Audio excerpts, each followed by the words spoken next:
Good morning, everyone. It's time for another dye experiment. Today is going to be our Saxon blue dye blankets. Did I scrub this pot well enough? No. Am I willing to believe that that much, whatever that is going to affect my entire pot? Also no.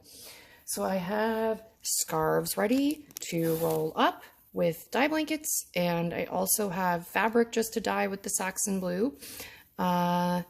And yeah. We're just going to do some Saxon blue experiments today.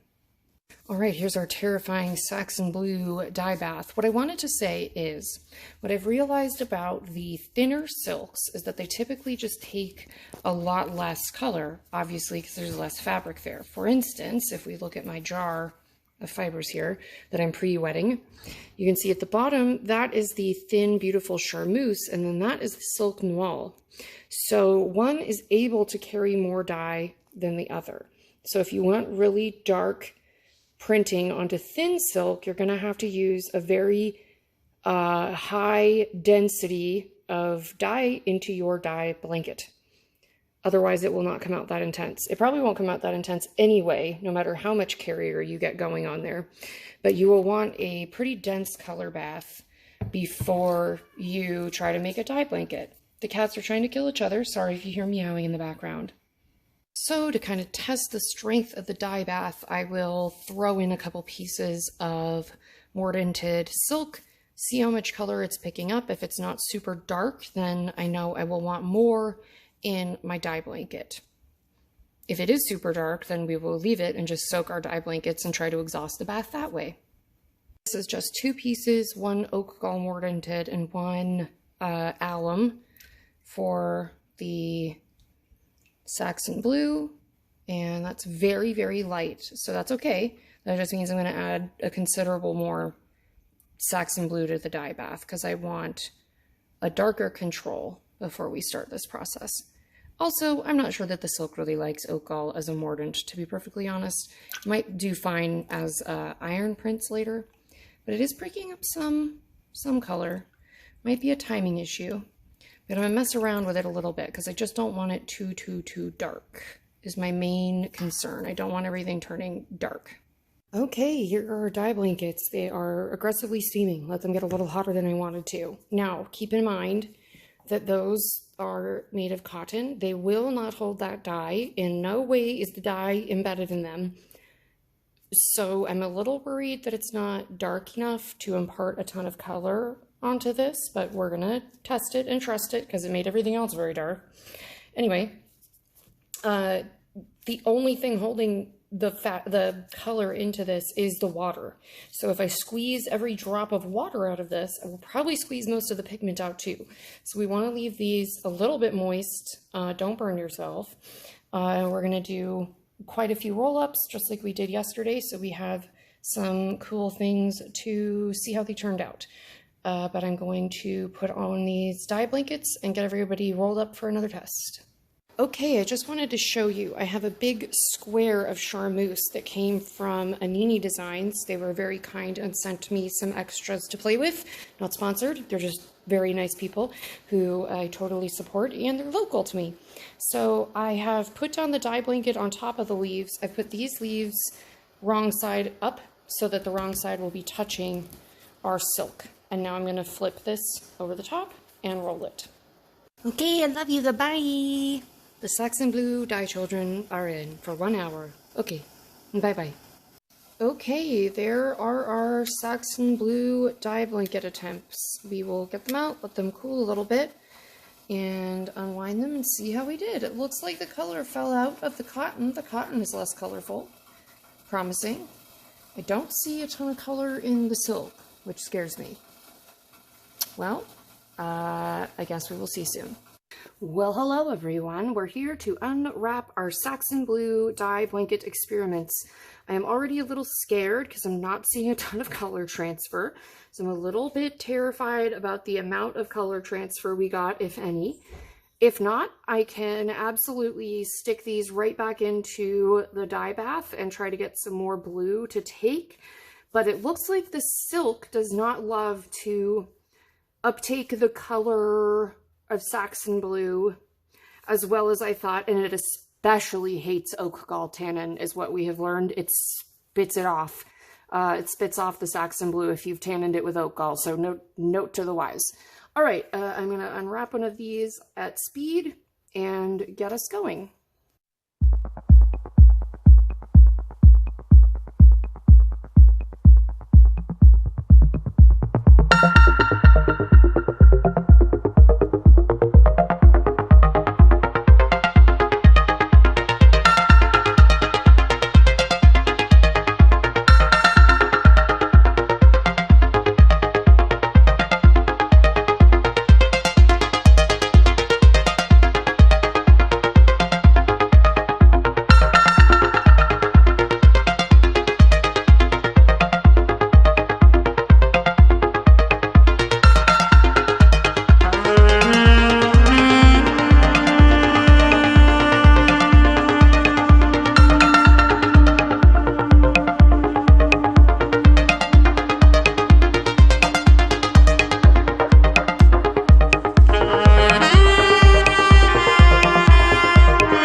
Well, that came out much better than I thought it would.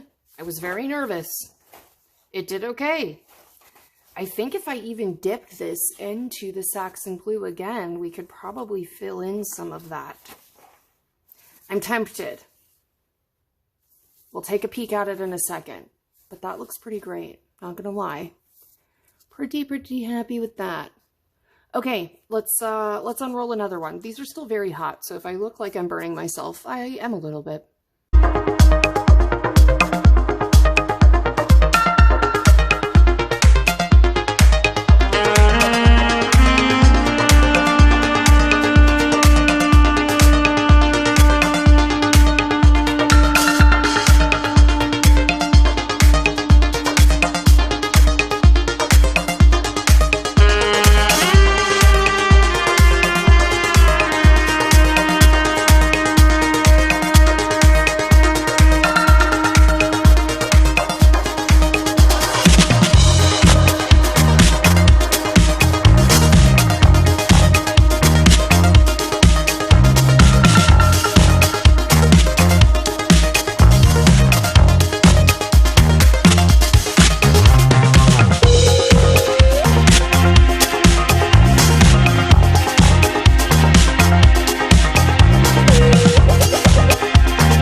They came out great. I was very wrong about the dye blankets not working.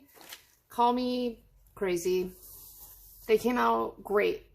You can tell where they overlapped, so you have to have very direct contact, and you can tell exactly where I was missing dye on here, on this little tiny hanky I did. So this hanky I might drop right back into the Saxon Blue and see if I can get it to fill in this little bit over here, because it's not washed yet, so there's no reason it shouldn't take on some more dye. But look, that came out great. Awesome. Okay, let's unroll the last one.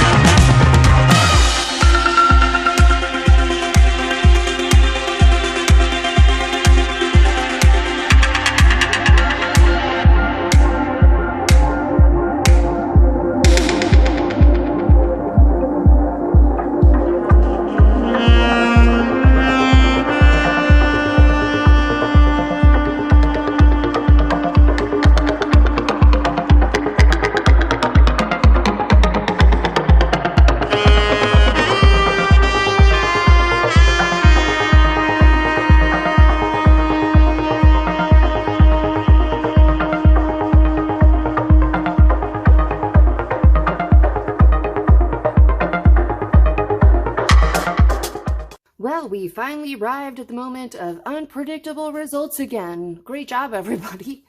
As it turns out, no matter how many times you wash and launder this, if it's dark colored, that means it's still holding on to some iron and whatever the hell else that you used to dye blanket with this.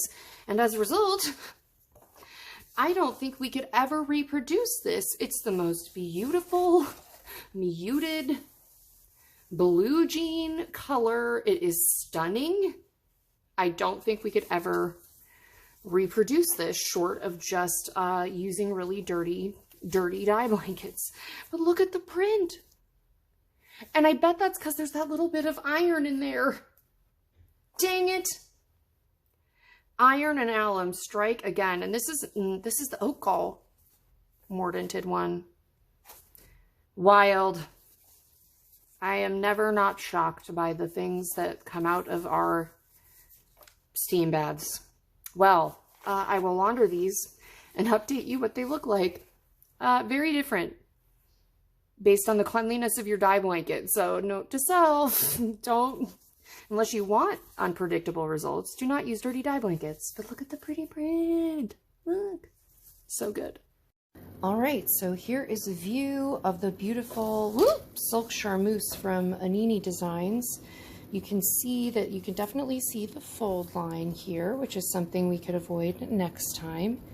It was the least clear of the prints, but I think that is probably because I was unable to roll it as tightly. I find it kind of funny that the less shiny side actually shows more blue.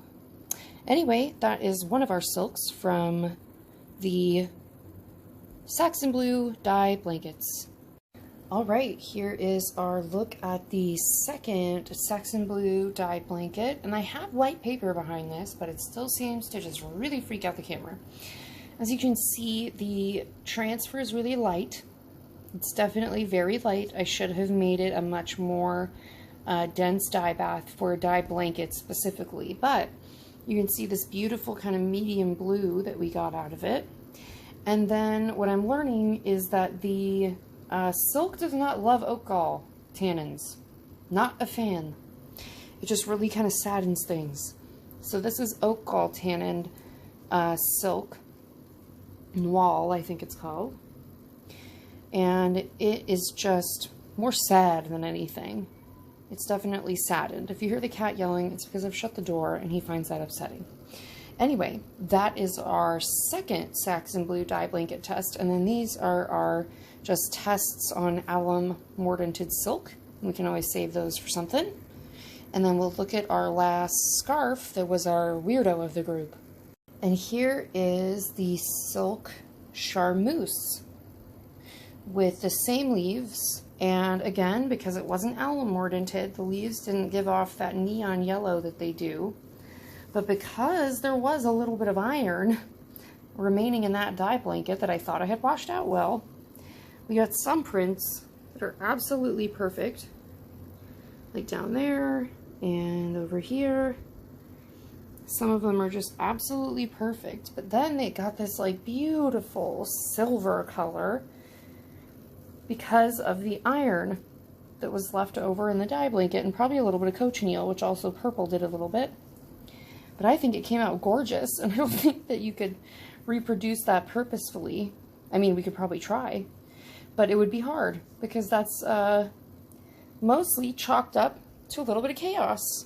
And if that's not perfect, I don't know what is. Anyway, so that was our attempt at Saxon Blue dye blankets onto a variety of types of silk. I think they're absolutely gorgeous. I also think it's funny how you really get two different kind of scarves out of this, depending on which way you wear it. Inside or out, it looks very different. And I'm just loving the beautiful shine on these charmeuses. Obsessed. Anyway, thank you for coming along on this dye adventure with me. I hope you will check out my Patreon for lots more content, tons of embroidery patterns, literally 3 years of embroidery patterns for me doing them monthly. There's so much on there, and it's a really great community. So if you would check out my Patreon, and again, thank you to my patrons who make this all possible. I will see you in the next experiment. Bye!